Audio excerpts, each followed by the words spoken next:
Bonjour à tous et bienvenue sur ZAM TV Espoir XL en collaboration avec la commune d'Ixelles. Ici, nous sommes au centre culturel néerlandophone qui s'appelle le Ten Wengaard. Et nous avons rencontré Louis Paulet. Louis Paulet fait du street art, de la danse et de la performance. Mais je vois quand même un tableau là derrière nous. Bonjour Louis.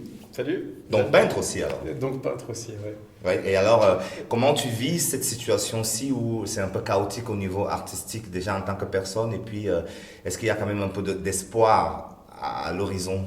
Des sports, il y en a plein, il y en a toujours. Sinon, on ne serait pas là. Il y a eu plein de phases différentes, quoi. Le début, ça a été un gros choc aussi. Enfin, je ne m'y attendais pas. Mais je me remets en émotion parce que c'était... donc tout était annulé. Plus aucune exposition, plus rien du tout. Plus aucune perspective. Puis après, c'est les fantasmes sur les fantasmes de donc, qu'est-ce qui va se passer, ça va durer des années ou pas, ça s'arrête pendant l'été. Le film d'horreur, quoi. Ouais, mais limite un mauvais film de science-fiction. Quoi. Vraiment un très mauvais film de science-fiction. C'est Alain Damasio qui dit ça. Il dit très bien. Et lui, c'est un écrivain de science-fiction. Et il a bien raison, quoi. C'est un très mauvais film. Et donc du coup, après, se retrouver dans une situation qui est quand même hyper intéressante, de voir les rues vides, le rythme de la vie qui est chamboulé, et du coup, et ce truc de on ne sait pas. Voilà. Là, on l'a tous ressenti. Hein. C'était assez étonnant, quoi. Bon, et puis après, t'as l'étape suivante, c'est en fait, merde, c'est trop la merde, j'ai pas de thunes, j'ai ceci, j'ai cela. Bon, après, moi, j'ai eu de la chance. Trop la merde. Mais moi, je pense à énormément d'amis et de gens qui sont dans cette situation, qui n'ont plus eu rien du tout du jour au lendemain, et qui se sont retrouvés dans une misère vraiment forte, quoi. Mais bon, donc il fallait, après, il y a eu un besoin de repenser la chose, comment on peut retendre vers l'autre, rencontrer l'autre, redécouvrir la rue, le contact et la rencontre. Et là, du coup, ce qui était évident, c'est que l'espace public est un territoire à redécouvrir. Parce que c'était vide, quoi. Tout est à redécouvrir. Mais en intérieur, on redécouvre notre intimité, mais c'est Tout à quand même fait. déjà quelque chose qu'on connaît, tu vois. Vu qu'on y passe déjà énormément de temps. Alors que dans la rue, là, c'était vraiment le néant, quoi. Et là, tu te rends compte, il y a une caméra là, une caméra là. En fait, ouais, c'est vrai que tu sais, tu marches dans la rue, tu t'arrêtes à un feu rouge, mais il n'y a plus aucune voiture, quoi. Mais pourquoi? Enfin, tu vois, et alors t'es dans un rapport une sorte de rapport de force qui est complètement chamboulé et complètement perturbé. Et du coup, moi je me suis posé plein de questions avec des amis, avec plein d'autres amis, artistes, non artistes, tout le monde, juste en tant qu'être humain, on s'est demandé qu'est-ce qu'on pouvait faire là-dedans. Moi, j'ai commencé à jouer, à la créer dans la rue avec des jeux de distance sociale, avec dessiner des cercles un peu partout, aux entrées des portes. D'où les fameux graphistes que tu as commencé à faire. Qui sont venus après, ouais, Oui, c'est oui, ça. C'est de là que c'est né en fait. D'abord, il y a eu ces dessins, puis après, on s'est demandé dans chaque pâté de maison, avec des chanteurs, Sarah De Vries, qui est une chanteuse d'opéra, on s'est posé la question comment on pouvait faire pour qu'elle aille par exemple à son balcon et qu'elle puisse chanter pour tous ses voisins un dimanche après. C'est quand même éphémère ces dessins, hein. Tu te rends compte? Oui. Et c'est voulu, c'est... Que ce soit éphémère, bah oui, bien sûr. Parce qu'après, si c'est pour du durable, tu penses à la chose complètement différemment. Tout à Et en fait. plus, légalement, si tu fais du durable, il faut un permis d'urbanisme, Ah oui, il faut les ça, accords. ah oui. Donc on rentre dans un processus où, de toute façon, tout est bloqué administrativement, donc c'est pas possible. Mais déjà, c'était un Ce qui peu fait- prémonitoire parce que j'ai vu que tes peintures récentes questionnent sur l'histoire de l'art et la manière de l'appréhender. Donc, forcément, tu vas mettre tout ce concept, tout ce qu'on vient de vivre là, dans ton processus de création. Alors Sur la question. il y a ce processus-là qui est plutôt un processus qui va être très solitaire, où je vais être seul dans mon atelier, et ça dure des centaines d'heures, et c'est beaucoup de questions, beaucoup de... Bon, mais ça, c'est vraiment c'est un rapport très plastique à l'image. Je pourrais t'en parler, mais on n'est pas là pour ça. Enfin, on va plus parler. Aussi. Ouais, mais alors ça va durer 4 heures ton interview. Tu vas faire des synthèses. Ouais, de toute façon, vu qu'on a une performance qu'on va faire Oui, juste voilà. après, on n'a Voilà. pas le temps pour ça. Donc, On reviendra. en synthèse, il y a une chose qui était l'ordre de l'atelier, mais qui était beaucoup moins pertinente dans cette période-ci. Parce que là, la question, c'était comment on peut être avec les autres, comment on peut être ensemble, comment...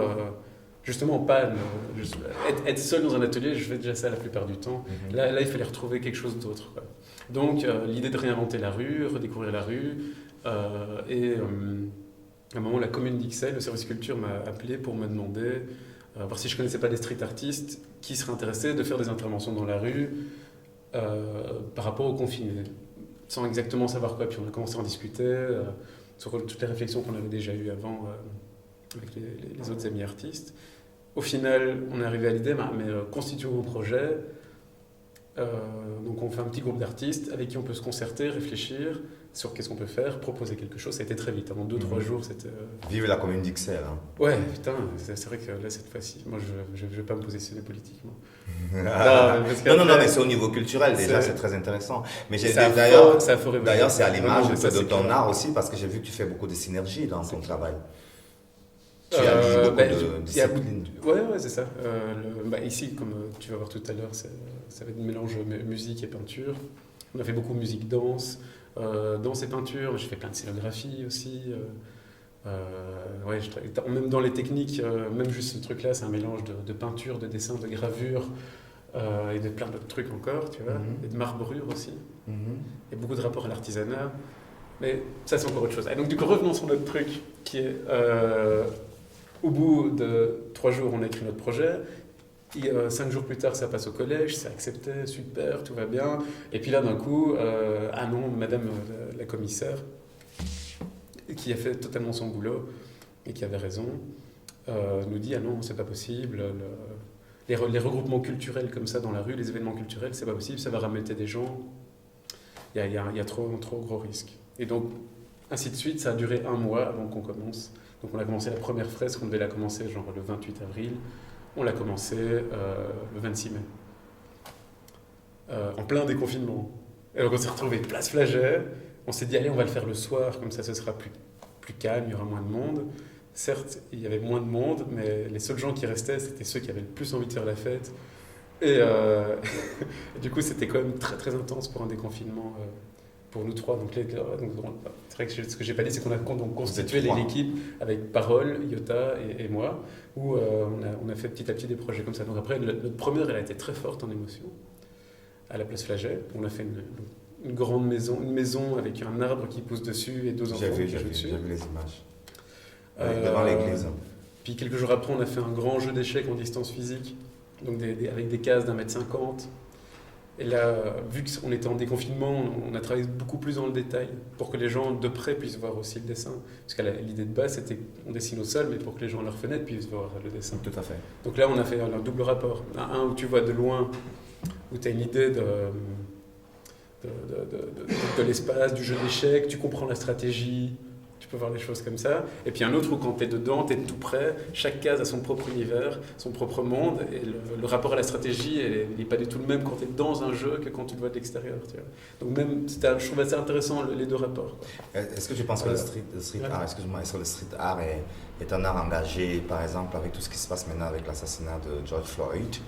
Et comment tu positionnes? Est-ce que finalement, il y a un véritable impact d'aller peindre par exemple, l'image de ce malheureux... Moi, je crois que tout acte social est toujours engagé. Tu vois. Engagé, oui. Tout ce qu'on fait, c'est toujours dans un rapport de communication et Mais il y a engagé, même si tu ne sais pas le message que tu dis. Tu vois. Non, mais c'est-à-dire tu peux faire un truc à un endroit, tu mets un grand X quelque part, et en fait, ça va être interprété par quelqu'un comme quelque chose... C'est libre d'interprétation.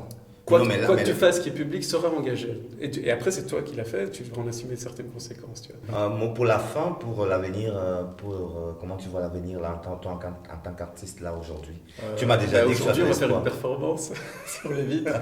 Je sais pas. Ok. L'avenir, je te dis, la rue, il y a un truc à faire avec la rue. Quoi. Mais non, mais c'est l'avenir proche. Oui, bien sûr. Ouais, c'est la rue, je regarde la rue parce qu'il y a une fenêtre juste. Voilà, donc regardez dans mes yeux.